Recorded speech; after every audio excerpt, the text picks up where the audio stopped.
Exercise Chapter 10, Provisions for Filing Return of Income and Self-Assessment. Question 1, basically 4 questions है इस exercise में. So we will discuss question number 1. State the reasons whether you agree or disagree with the following statement. Whether you are agree or disagree with the following statement, आप बताना अपना agreement और disagreement. So first है return of income of limited liability partnership जो LLP है can be verified by any partner. Verified मतलब sign. Sign यहाँ पे वेरीफाई वर्ड ही आप यूज़ करना, वेरीफाई वर्ड ही यूज़ करेंगे, साइन वर्ड यूज़ मत करना. ठीक है. सो ये कह रहे हैं कि जो LLP है उसमें कोई भी पार्टनर साइन कर सकता है रिटर्न ऑफ इनकम पर. रिटर्न ऑफ इनकम पे कोई भी पार्टनर. तो ये स्टेटमेंट से आप डिसएग्री है या एग्री हो बताओ. सो डिसएग्रीमेंट है इधर. डिसएग्रीमेंट है क्यों? क्योंकि एनी पार्टनर नहीं है. एनी पार्टनर तब होता है जब उसमें डेजिग्नेटेड पार्टनर नहीं है. अगर उस LLP में तो एनी पार्टनर को हम बोल सकते हैं कि वो सिग्नेचर कर सकते हैं, या फिर डेजिग्नेटेड पार्टनर किसी अनअवॉइडेबल रीज़न की वजह से साइन नहीं कर सकता. तो ये 2 केसेस बनते हैं जहाँ पे कोई भी पार्टनर साइन कर सकते हैं. अदरवाइज जो ऑथोराइज्ड है वो डेजिग्नेटेड पार्टनर ही है. सो हम आंसर पढ़ लेते हैं. क्वेश्चन नंबर वो ए का disagree. The return of income of LLP should be verified by designated partner. So return of income कौन फाइल करेगा, कौन साइन करेगा? Only designated partner. Any other partner can be verified the return of income of LLP only in the following cases. दूसरे partner तभी sign कर सकते हैं जब where for any unavoidable reason such designated partner is not available to verify the return. जब वो designated partner है वो अनअवॉइडेबल रीजन की वजह से अवेलेबल ही नहीं है, तो उस केस में कोई भी पार्टनर साइन कर सकता है. या फिर second, where there is no designated partner. अगर वहाँ पे डेजिग्नेटेड पार्टनर है ही नहीं. ठीक है. अगर उस LLP में डेजिग्नेटेड पार्टनर है ही नहीं तो फिर कोई भी पार्टनर कर सकता है. Second, B part, time limit for filing return under section 139(1) in the case of Mr. A having a total turnover of 160 lakh है for the year ended 31st March 2020, whether or not opting to offer presumptive income under section 44 AD इस 30th September 2020. सो अगर वो यहाँ पे आपको ये बताना है कि अगर वो मतलब उसकी जो टर्नओवर है, जो मिस्टर ए है उसका टर्नओवर 160 लाख है. सो आपको पता है AB की जो लिमिट है, जो 44 AB में जो है वहाँ पे अगर 1 करोड़ से टर्नओवर एक्सीड करता है तो आप अपने अकाउंट को ऑडिट करवाएंगे.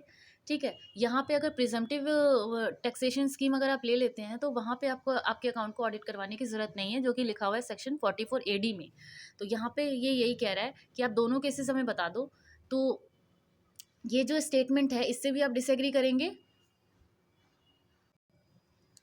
इससे भी आप डिसएग्री करेंगे, क्योंकि प्रिजम्पटिव स्कीम में अगर आप आ जाते हैं तो फिर आपको आप मतलब 31 जुलाई तक आपको आप रिटर्न फाइल कर देंगे. अगर प्रिजम्पटिव स्कीम अगर आप अवेल कर रहे हैं तो 31 जुलाई है ड्यू डेट. ठीक है. Last date of filing of return. वैसे फ्लक्चुएट होती रहती है डेट, बट हम तो सेक्शन के हिसाब से ही चलेंगे. सो यहाँ पे अगर वो प्रिजम्पटिव स्कीम में आ जाता है तो फिर वो 31 जुलाई है. तो इस वाले स्टेटमेंट से भी हम डिसअग्री करेंगे. सो हम लिखेंगे disagree in case mister A opt to offer his income as per the presumptive taxation provision of section 44 AD. अगर 44 AD में presumptive taxation provision mister A जो है उसको ऑप्ट आउट करता है, then the due date under section 139 for filing of return of income for the year ended 31st March 2020 shall be 31st July. सो अगर वो presumptive income जो है वो अवेल करता है तो 31st जुलाई है ड्यू डेट. अगर वो प्रिजम्पटिव इनकम अवेल नहीं करता है, AB में अपने अकाउंट्स को वो ऑडिट करवाता है, तो फिर उसके लिए जो डेट है वो 30th September है. So in case mister A does not opt for presumptive taxation, next paragraph, दोनों केसेस आपको बताने हैं.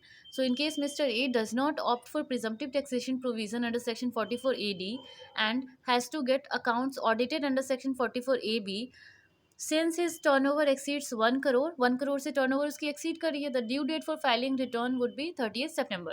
तो इस केस में जो ड्यू डेट है वो 30th September होगी. ठीक है. आपको ये क्वेश्चन समझ आया? यहाँ पे ये कह रहे थे कि टाइम जो बी है, एक बार क्वेश्चन पढ़ो. जो बी है उसमें लिखा है कि time limit for filing return under section 139 subsection 1 जो है in case of mister A having total turnover 160. जो टाइम लिमिट है सेक्शन 139 सबसेक्शन 1 में मिस्टर ए का जो टर्न ओवर है 160 लाख है for the year ended 31 March 2020, whether और not opting to offer presumptive taxation income, अगर वो प्रिजम्पटिव टैक्सेशन इनकम का जो ऑफर है 44 AD में उसको ऑप्ट आउट करे या फिर ना करे, जो ड्यू डेट है वो 30 सितंबर ही रहेगी। तो हम कहेंगे नो, अगर ऐसा नहीं है 30 सितंबर नहीं, अगर वो प्रिजम्पटिव में आता है तो फिर उसकी ड्यू डेट 31 जुलाई हो जाएगी। अगर वो हाँ अपने मतलब नॉर्मल वाले में रहता है 44 AB में रहता है तो फिर ठीक है, तो 30 सितंबर है, अदरवाइज नहीं है। तो ये कह रहा है वेदर और नॉट आप चाहे ऑप्ट आउट करो 44 AB, सॉरी 44 AD या नहीं, आपकी जो ड्यू डेट है वो 30 सितंबर ही रहेगी। तो ये स्टेटमेंट अगर आप ऑप्ट आउट कर लेते हो 44 AD तो आपकी ड्यू डेट क्या हो जाएगी 31 जुलाई। Next question, question number two है हमारा, mister Vineet submits his return of income on 12/9/2020, 12 सितंबर को 2020 में वो रिटर्न सबमिट कर देता है। कौन से फाइनेंशियल ईयर की करेगा, 1920 की ऑब्वियसली, है ना, जो 31 मार्च 2020 को ख़त्म है उसके लिए ही करेगा। Assessment year 2021 consisting of income under the head salary, salaries की उसकी इनकम है वो है, इनकम फ्रॉम हाउस प्रॉपर्टी भी है एंड बैंक इंटरेस्ट भी है। सो ये तीन इनकम्स है, उसके लिए वो रिटर्न फाइल कर देता है। कब कर देता है, 12/9/2020 को रिटर्न फाइल कर देता है। और उसे पता चलता है on 21 December 2021 he realized that he had not claimed deduction under section 80 TTA। उसको एकदम से रियलाइज होता है कि डिडक्शन जो 80 TTA में अवेलेबल है उसको उसने क्लेम नहीं किया in respect of his interest income on the saving bank account. ठीक है, so he want to revise his return of income. अब वो चाहता है कि वो अपने रिटर्न ऑफ इनकम को रिवाइज कर ले। उसने रिटर्न सबमिट कर दिया है 12/9/2020 को ही। ड्यू डेट आपको पता है इस केस में क्या है, ड्यू डेट अगर वो अपना अकाउंट ऑडिट करवाता है, ड्यू डेट क्या है फिर 31 जुलाई है। वो इंडिविजुअल्स जिनके अकाउंट्स ऑडिट नहीं होते, और वैसे 30 सितंबर है। सो यहाँ पे वो कहता है कि क्या वो अपने रिटर्न को रिवाइज कर सकता है। Examine would your answer be different if discovered his omission on 21 अप्रैल 2021। अब वो कह रहा है कि एक मतलब क्या आपका आंसर डिफरेंट होगा अगर ये इसी चीज़ को वो 20 मतलब अगले फाइनेंशियल ईयर में करता है वो।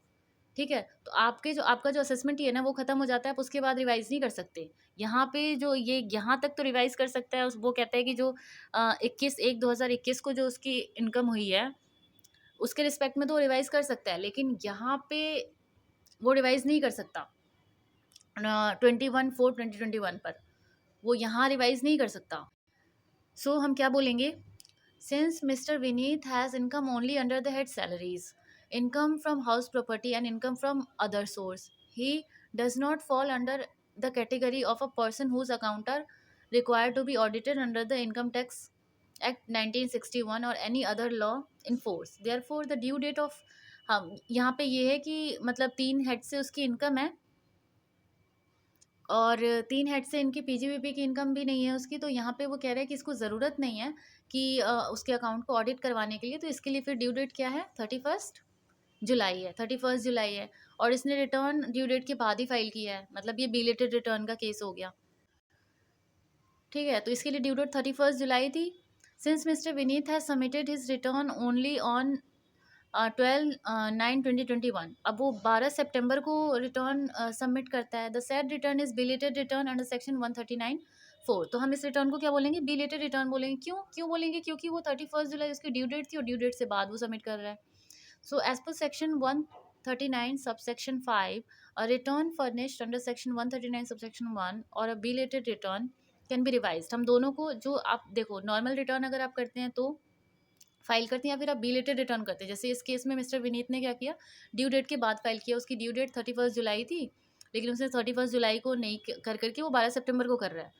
तो यहाँ पे दोनों रिटर्न को हम रिवाइज कर सकते हैं। Therefore mister Vineet can revise the return of income filed by his under section 139(4) in January 2021, belated return की बात हो रही है, to claim a deduction under section 80 TTA। अब वो क्लेम कर सकता है since the time limit for filing a revise return is up to the end of the relevant assessment year. So time limit क्या है, up to the relevant assessment year. देखो assessment year के बाद आप अपने रिटर्न को revise नहीं कर सकते, ठीक है, उसके बाद टाइम बार आ जाता है। सो आप उसके बाद रिटर्न को रिवाइज नहीं कर सकते। However he cannot revise return had he discovered this omission only on 21st April 2021. 2021 के बाद वो रिवाइज नहीं कर सकता और 2021 पे भी वो रिवाइज नहीं कर सकता since it is beyond the 31st March 2021 being the end of the assessment year 2021, क्योंकि असेसमेंट ईयर ही खत्म हो गया आपका, तो आप फिर वहाँ पे रिवाइज नहीं कर सकते. Question third, examine with reason whether the following statement are true और false with regard to the provision of Income Tax Act 1961. So first statement क्या है, आपको ट्रू और फॉल्स बतानी है. फर्स्ट स्टेटमेंट क्या है, द असेसिंग ऑफिसर जो एओ है हमारा has the power inter alia to allot PAN to any person by whom no tax is paid. जिसने कोई टैक्स नहीं दिया है उसको भी एओ के पास पावर है कि वो पैन अलॉट कर सकता है. ठीक है, ये बिल्कुल ट्रू है. सो आप इसको ट्रू लिखेंगे. True. Section 139A subsection 2 provides that the AO may, having regards to the nature of transaction as may be prescribed, also allot a PAN to any other person whether any tax is payable by him or not. उसने tax पे किया है या नहीं किया इससे कोई फ़र्क नहीं पड़ता. in the manner and in accordance with the procedure as may be prescribed. Manner और प्रोसीजर के हिसाब से वो उसको लगेगा तो वो अलॉट कर देगा, कोई दिक्कत नहीं है. Next, whether the karta of HUF is absent from India. Where the karta of H U F is absent from India. जो करता है एच यू एफ का वो इंडिया में नहीं है. The return of income can be verified by any male member of the family. देखो यहाँ पे मेल मेंबर इन्होंने लिखा है ना, ये गलत लिखा है. फैमिली में कोई भी जो एडल्ट मेंबर है वो फाइल कर सकता है, मतलब वो वो वेरीफाई कर सकता है, साइन कर सकता है. सो ये स्टेटमेंट फॉल्स है क्योंकि उन्होंने मेल मेंबर लिखा है. ऐसा कुछ मेल एंड फीमेल जैसा जेंडर वाली बात नहीं है. कोई भी उसको वेरीफाई कर सकता है, बस वो एडल्ट होना चाहिए, माइनर नहीं. सो कोई भी वेरीफाई कर सकता है. ये स्टेटमेंट फॉल्स है. Provides that where the karta of the HUF is absent from India the return of income can be verified by any other adult member of the family. देखो एडल्ट मेंबर लिखा है. Such member can be a male और female member, कोई भी हो सकता है. Question 4, explain the term return of loss under the income tax act 1961. Can any loss B carried forward even if return of loss has not been filed as required. क्या हम किसी loss को carry forward कर सकते हैं? कोई ऐसा loss है जिसको हम कैरी फॉरवर्ड कर सकते हैं अगर हम रिटर्न जो है वो टाइम के बाद फाइल करते हैं, तो क्या हम कैरी फॉरवर्ड कर सकते हैं? हाँ, ऐसा लॉस है जिसको हम कैरी फॉरवर्ड कर सकते हैं. चलो आंसर पढ़ते हैं. So a return of loss is a return which shows certain losses. जो रिटर्न ऑफ लॉस है वो कुछ लॉस को शो करता है, ऑब्वियसली बात है. Section 80 provides that the loss specified therein can not be carry forward. Section 80 के हिसाब से हम लॉस को कैरी फॉरवर्ड नहीं कर सकते unless the losses are determined in pursuance of return file under the provisions of section 139 subsection 3. Section 139 subsection 3 जो है states that to carry forward the loss specified therein the return should be file within a time specified in the time के हिसाब से अगर आपने return file नहीं किया है. Following losses are covered by the section. अब losses को इन्होंने डिफाइन कर दिया. Business loss to be carry forward under section. Business loss को आप कैरी फॉरवर्ड कर सकते हैं. Speculation business loss to be carry forward under section इसको. Loss from specified business to be carried forward under section इसको. Loss under the head capital gains to be carry forward section ये.